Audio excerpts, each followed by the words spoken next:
ಎಲ್ಲರಿಗೂ ನನ್ನ ನಮಸ್ಕಾರಗಳು. ನನ್ನ ಹೆಸರು ಬ್ಲೆಸಿಕಾ. ನಾನು 8ನೇ ತರಗತಿಯಲ್ಲಿ ವ್ಯಾಸಂಗ ಮಾಡ್ತಾ ಇದ್ದೇನೆ. ನೋಡಿ ಸ್ನೇಹಿತರೆ, ಮೊದಲು ನಾವು ಕನ್ನಡ ಅಂದರೆ ಏನು ಅನ್ನೋದನ್ನು ತಿಳ್ಕೊಳ್ಬೇಕು. ಕನ್ನಡ ಕ ಅಂದರೆ ಕಷ್ಟದಲ್ಲೂ, ನ ಅಂದರೆ ನಗುವಿನಲ್ಲೂ, ಡ ಅಂದರೆ ದಡ್ಡನಿಗೂ ಹೇಳಿಕೊಟ್ಟಂತಹ ಭಾಷೆ ನಮ್ಮ ಕನ್ನಡ ಭಾಷೆ. 1956 ನವೆಂಬರ್ 1ರಂದು ಕರ್ನಾಟಕ ರಾಜ್ಯ ಉದಯವಾಗುತ್ತೆ. ಆದರೆ ಮೊದಲು ಕರ್ನಾಟಕಕ್ಕೆ ಕರ್ನಾಟಕ ರಾಜ್ಯ ಅಂತ ಹೆಸರಿರಲಿಲ್ಲ. ಮೊದಲು ಮೈಸೂರು ರಾಜ್ಯ ಅಂತ ಹೆಸರಿತ್ತು.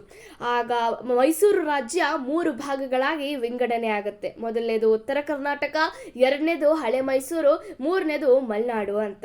ಉತ್ತರ ಕರ್ನಾಟಕದ ಜನರು ನಾವು ನಮ್ಮ ಒಂದು ರಾಜ್ಯಕ್ಕೆ ಕರ್ನಾಟಕ ಅಂತ ಹೆಸರಿಡೋಣ, ಏಕೆಂದರೆ ನಮ್ಮ ಒಂದು ರಾಜ್ಯ ಕಪ್ಪು ಮಣ್ಣಿನಿಂದ ಕೂಡಿರುವಂತಹ ರಾಜ್ಯವಾಗಿದೆ. ಹಾಗಾಗಿ ನಮ್ಮ ಒಂದು ರಾಜ್ಯಕ್ಕೆ ನಾವು ಕಪ್ಪು ಮಣ್ಣಿನಿಂದ ಕೂಡಿದ್ದರಿಂದ ನಾವು ಕರುನಾಡು ಅಂತ ಹೇಳೋಣ, ಕರ್ನಾಟಕ ಅಂತ ಕರೆಯೋಣ ಅಂತ 1973 ನವೆಂಬರ್ 1ರಂದು ಕರ್ನಾಟಕ ರಾಜ್ಯ ಅಂತ ಮರುನಾಮಕರಣವಾಗುತ್ತೆ. ನಮ್ಮ ಒಂದು ಕನ್ನಡ ಭಾಷೆಗೆ 100 ಅಲ್ಲ, 1000 ಅಲ್ಲ, 2000ಕ್ಕೂ ಹೆಚ್ಚು ಇತಿಹಾಸವನ್ನು ಹೊಂದಿರುವ ಒಂದು ಭಾಷೆಯಾಗಿದೆ. ಹಾಗಾಗಿ ನಾವು ಈ ಒಂದು ಭಾಷೆಗೆ ಬಾಗಿ ನಮಸ್ಕರಿಸಬೇಕು. ನಮ್ಮ ಒಂದು ಭಾರತ ಎಂತಹ ಒಳ್ಳೆ ಸಂಸ್ಕೃತಿಯನ್ನು ಹೇಳ್ಕೊಡುತ್ತೆ ಅಂತ ಅಂದರೆ, ಭಾರತ ಬ ಅಂದರೆ ಬಾಗುವುದು, ರಾ ಅಂದರೆ ರಕ್ತಗತವಾದ, ತ ಅಂದರೆ ತತ್ವ ಅಂತ. ಬಾಗುವುದು ರಕ್ತಗತವಾದ ತತ್ವ ಅಂತ.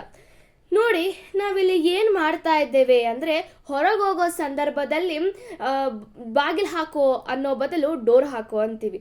ಬರೋದು ಸ್ವಲ್ಪ ತಡ ಆಗುತ್ತೆ ಅನ್ನೋ ಬದಲು ಬರೋದು ಸ್ವಲ್ಪ ಲೇಟ್ ಆಗುತ್ತೆ ಅಂತ ಇದ್ದೇವೆ. ನಾವು ಹೀಗೆ ಕನ್ನಡ ಆಂಗ್ಲವನ್ನು ಮಾತಾಡಿದ್ರೆ ನಮ್ಮ ಕನ್ನಡ ಭಾಷೆಯನ್ನು ಸಂಪೂರ್ಣವಾಗಿ ಉಳಿಸುವುದಕ್ಕೆ ಹೇಗೆ ಸಾಧ್ಯ?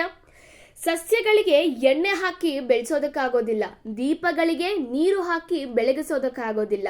ಹಾಗೆ ನಮ್ಮ ಕನ್ನಡ ಭಾಷೆಯನ್ನ ಇಂಗ್ಲಿಷ್ನಲ್ಲೋ ಮತ್ತೆ ಯಾವುದೋ ಭಾಷೆಯಲ್ಲಿ ನಮ್ಮ ಕನ್ನಡ ಭಾಷೆಯನ್ನ ನಾವು ಉಳಿಸೋದಕ್ಕೂ ಆಗೋದಿಲ್ಲ, ಬೆಳೆಸೋದಕ್ಕೂ ಆಗೋದಿಲ್ಲ. ನಾವು ಮನೆಯಲ್ಲಿ ಅಮ್ಮನ ಹತ್ರ, ಅಮ್ಮ ನೀರು ಅಂದರೆ ಏನು ಅಂತ ಹೇಳಿದ್ರೆ ನಮ್ಮಮ್ಮ ಹೇಳ್ತಾರೆ, ನೀರು ಅಂದರೆ ಅಮೃತ, ನೀರು ಅಂದರೆ ತೀರ್ಥ, ನೀರು ಅಂದರೆ ಭಾಗೀರಥಿ, ನೀರು ಅಂದರೆ ಗಂಗೆ ಅಂತಾರೆ. ಅದೇ ನಮಗೆ ಶಿಕ್ಷಕರು ಹೇಳ್ಕೊಡ್ತಾರೆ, ನೀರು ಅಂದರೆ H2O ಅಂತ.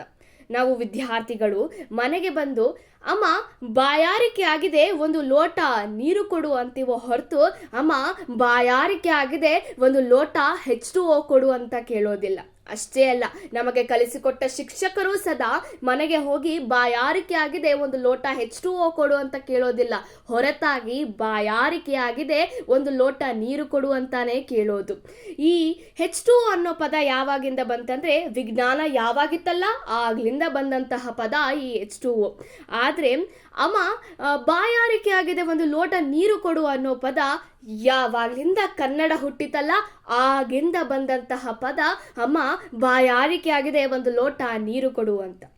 ಓದಿದ್ದನ್ನೇ ಬರೆಯುವಂತಹ, ಬರೆದಿದ್ದನ್ನೇ ಓದುವಂತಹ, ಮಾತನಾಡಿದ್ದನ್ನೇ ಬರೆಯುವಂತಹ ಸಾಮರ್ಥ್ಯವಿರುವ ಭಾಷೆ ನಮ್ಮ ಕನ್ನಡ ಭಾಷೆ. ಅದು ಕೇವಲ ಕೆಲವು ಭಾಷೆಗಳಿಗಿದೆ. ಆ ಭಾಷೆಗಳಲ್ಲಿ ನಮ್ಮ ಕನ್ನಡ ಭಾಷೆ ಅಗ್ರ ಸ್ಥಾನದಲ್ಲಿದೆ.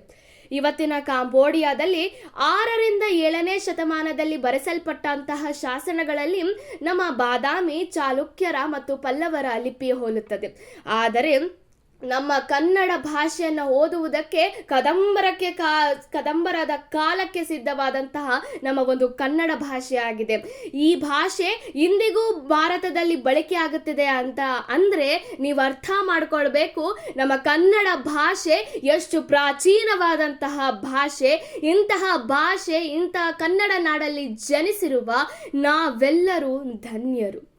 ಈ ನನ್ನ ಒಂದು ಸಣ್ಣ ಅನಿಸಿಕೆ, ನನ್ನ ಕನ್ನಡದ ಬಗ್ಗೆ, ನಮ್ಮ ಕರ್ನಾಟಕ ರಾಜ್ಯದ ಬಗ್ಗೆ ಒಂದು ಅನಿಸಿಕೆ ಹೇಳಲು ನೀವು ಅವಕಾಶ ಮಾಡಿಕೊಟ್ಟಂತಹ ತಮಗೆಲ್ಲರಿಗೂ ನನ್ನ ಹೃತ್ಪೂರ್ವಕ ಧನ್ಯವಾದಗಳು.